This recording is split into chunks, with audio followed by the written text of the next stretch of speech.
Love the movie Apocalypto. I love the movie Apocalypto. Inspires me to be brave. Inspires me to be brave. I love the movie Apocalypto. I love the movie Apocalypto. Inspires me to be brave. Inspires me.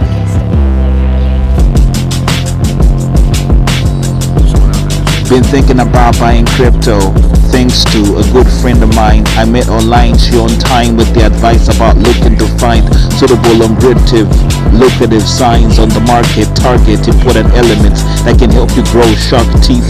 Growing up, all I ever wanted was to be the boss, no matter what cost. Of course, I didn't realize it's not easy. You gotta move mountains, my guy.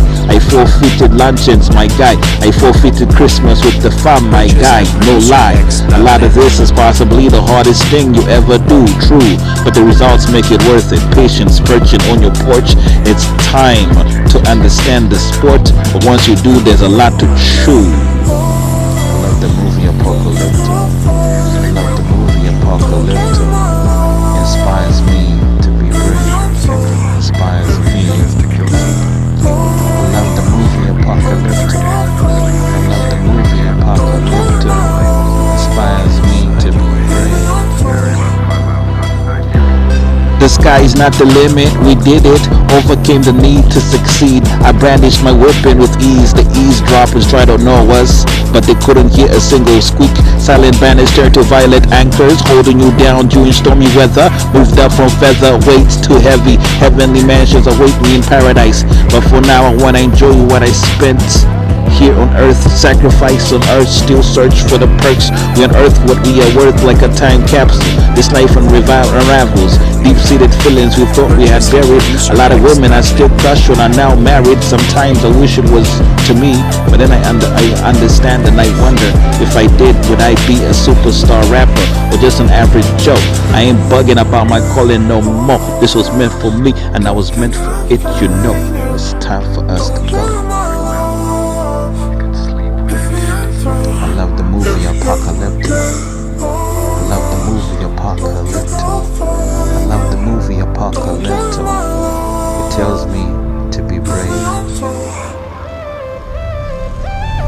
My dear son, do not worry. Do not be afraid. Everything is happening according to God's design. You are fine. You will get there. You will get everything you deserve. I know you were scared and worried. Don't worry. Everything is coming. Doesn't say in the report that he clipped her nails. He washed her hair.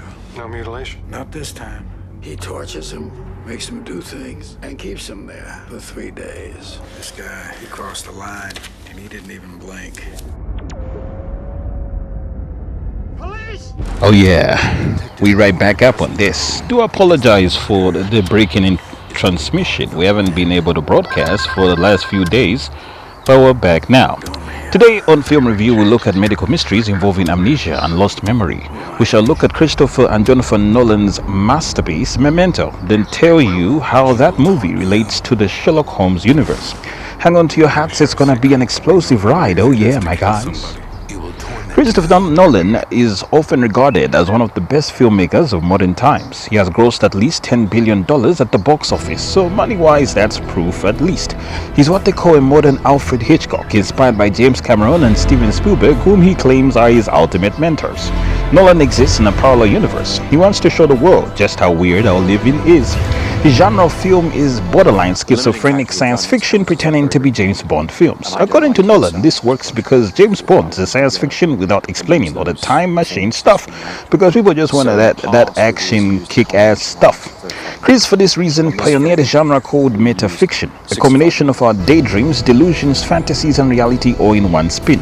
He's a scientist who sees the need for both fact and unprovable faith in spirituality, because the universe just can't exist from nowhere. There must be a ghost pulling the strings, and we are just puppets on the stage, playing out our role until we attain old age. Films offer us deeper insights into how we can tap into deeper conscious and awaken our third eye.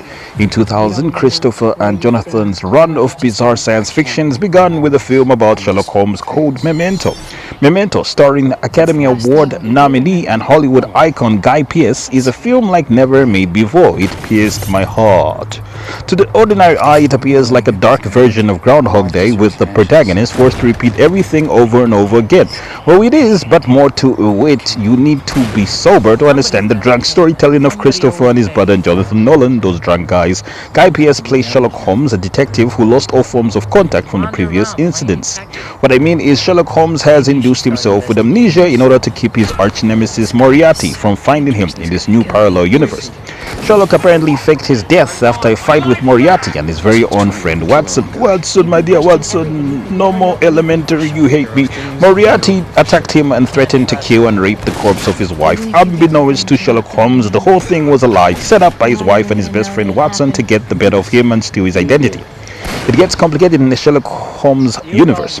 Watson is not a human but a synthetic human being, a robot sent by Moriarty to spy on him and sabotage him whenever he needs to. Sorry guys. In the Memento universe, Sherlock Holmes doesn't trust anyone because of the events of Watson and Moriarty, who tried to cross him and claimed victory after what they believe was the final nail in the coffin of the once great Sherlock Holmes. What really happened was that before the fight even happened, Sherlock anticipated everything and ambushed the ambushers with some magic and holograms.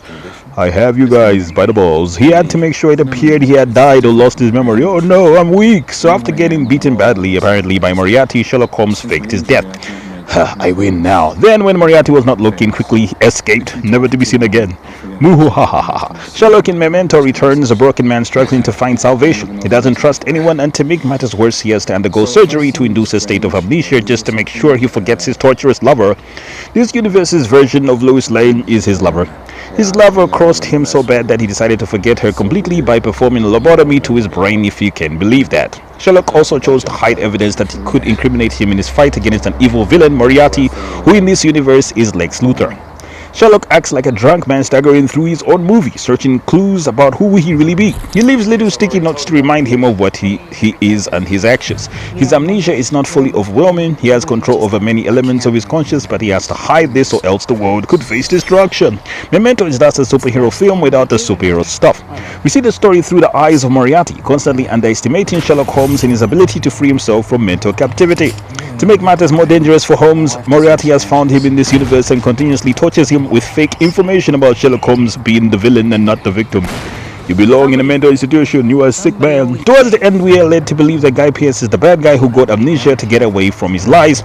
Truth is more sinister and difficult to comprehend. Guy is the good guy, but in the eyes of his wife and his lover Moriarty, and her lover Moriarty, he is the villain. They tried to trick him and set him up for botched murder and rape conviction, but Sherlock Holmes continued to elude them. To this day, Memento and its ultimate conclusion remain a mystery.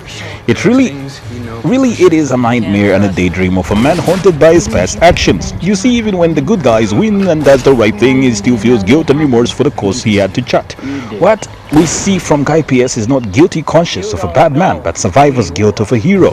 He's forced to abandon his better judgment in order to see the truth for what it really is. Neither his best friend Watson nor his wife Lois Lane can be trusted, as they often do nasty things to sabotage him. Memento is therefore a story of redemption and not one of pain and suffering of an angry man. It's like a rehab clinic for someone trying to get over a tough breakup, addiction. The protagonist cannot win until he finds the strength to get over the past. Brilliant storytelling. The movie Tenet is a strange sequel to Memento. In this one, we see Sherlock Holmes fighting against Moriarty in the future. This time, Moriarty has a time machine, so he keeps changing events of the past, and as Sherlock Holmes moves through the past, he starts to see the events unfold differently. In this particular universe, we see how Sherlock Holmes has used amnesia again on himself to try to elude Moriarty. To do what I do, I need some idea of the threat we face. As I understand it, we're trying to prevent World War III. I'm not saying Armageddon here. No. Something worse. I gather you have an interest in a certain Russian Mori national. Chestnut is a Hollywood legend. He made his name for movies like Boys in the Hood and The Best Man, often playing the villain. Morris has been underrated. Surely he is the definition of black excellence. In 2025, he made a show called Watson, a spin-off of Sherlock Holmes. It's based on the life of Watson as he investigates medical disasters in order to save the world and stop Moriarty. The big twist in Watson is that Watson this whole time is Sherlock Holmes. And what happened is Sherlock Holmes switched identities with him, meaning that Sherlock Holmes is a black man in this universe. It's difficult to explain, but all I can say is, it's confusing. Moriarty has forced Sherlock Holmes to do all sorts of things, like change his identity over and over again. In Memento, he is a Frenchman, Guy Pearce. In Tenet, he's an American, and again, it's a different kind of American in this particular movie. So we believe Sherlock Holmes to be some form of shapeshifter who can change his appearance. Well, this whole time, in the Watson universe, Sherlock Holmes and Watson switched identities. That means Watson is Sherlock Holmes, and he's now investigating different medical disasters. In season 1, we show the how Watson had to escape Moriarty and the fake Sherlock Holmes, and he faked his amnesia situation. So he got amnesia in that one. Then in the new one, we have in season 2, we have Moriarty fighting against Watson yet again. You can see into people's bodies and their souls. Who are you? Watson, premiere event CBS Sunday, January 26th after the AFC Championship game and streaming on Paramount+. Oh yeah, it's incredible the way things turn out. Simply weird.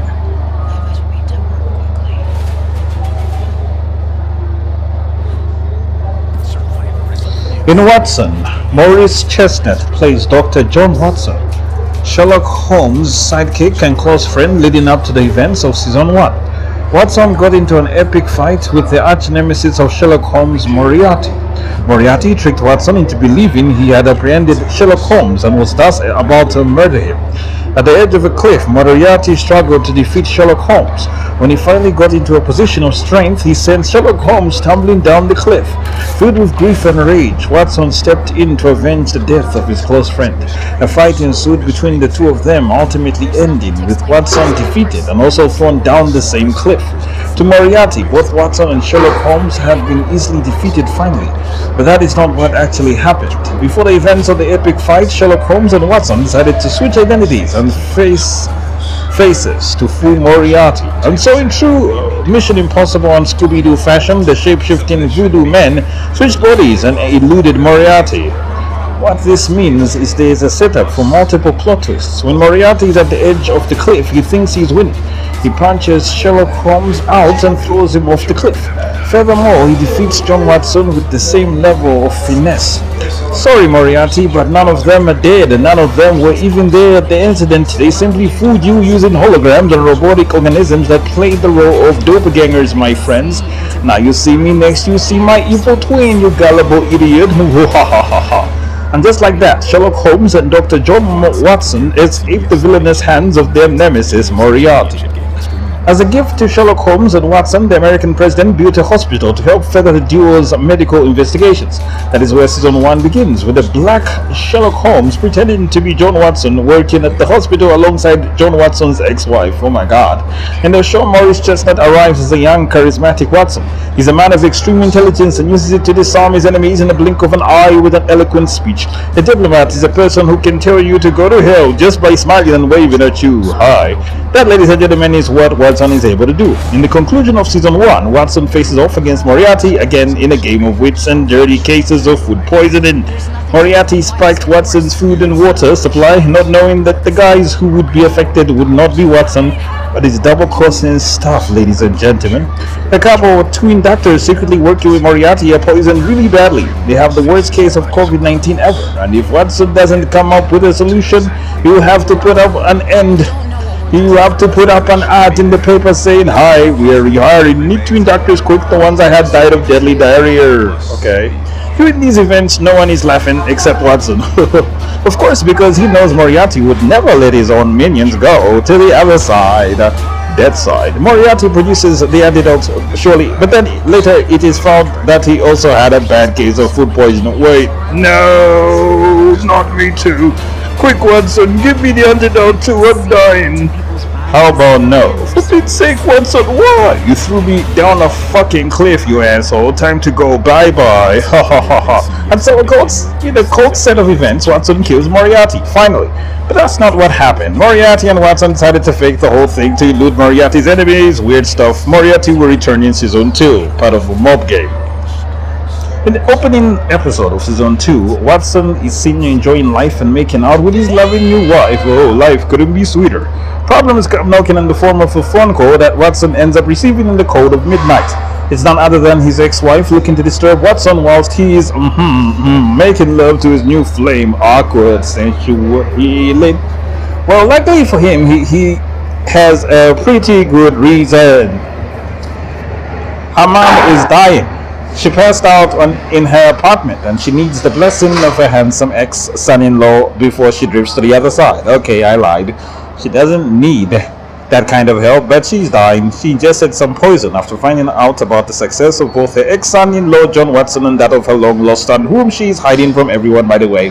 Watson's mother-in-law is the king of all drama queens. She loves drama. Throughout the episode, she apparently has amnesia. Can't seem to remember a damn thing. Except her life at 17. She reminisces being pregnant with her firstborn son. A person who has been hidden from everyone.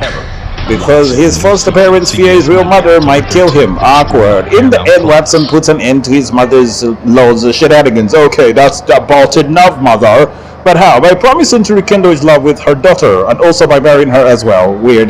Because creepy mother-in-laws need love too, okay? The episode ends with Watson forcing his brother-in-law/son, awkward, to come out of hiding and forgive his mother and fake a situation where he says, I give you a liver to live. She didn't need a liver to live. They just needed to convince her to have a weird operation.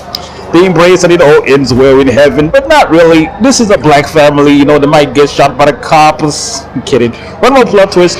Sherlock Holmes, Watson's sidekick, returns like a thief in the night. He wanted to steal some biscuits from Watson's fridge.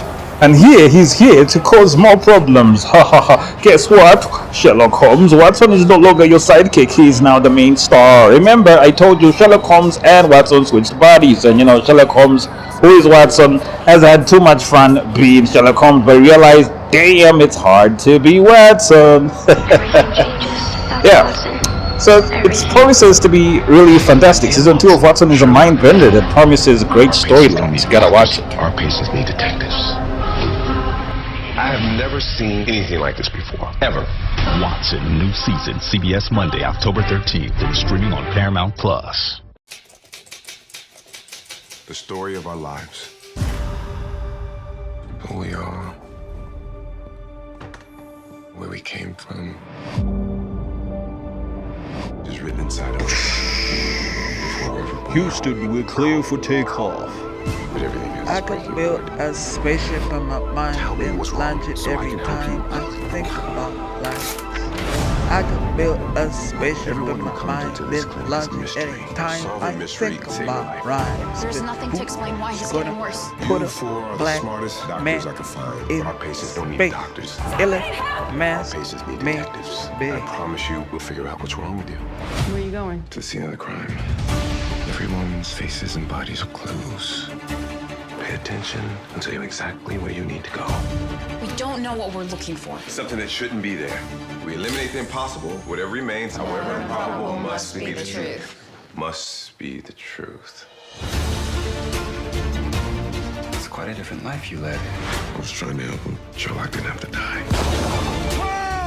He may be reckless, This is not an approved procedure. No one's ever tried it before. but he's also a genius. Why would you do this? Because no one else will. You can see into people's bodies and their souls. Who are you? Watson, premiere event CBS Sunday, January 26th after the AFC Championship game and streaming on Paramount Plus.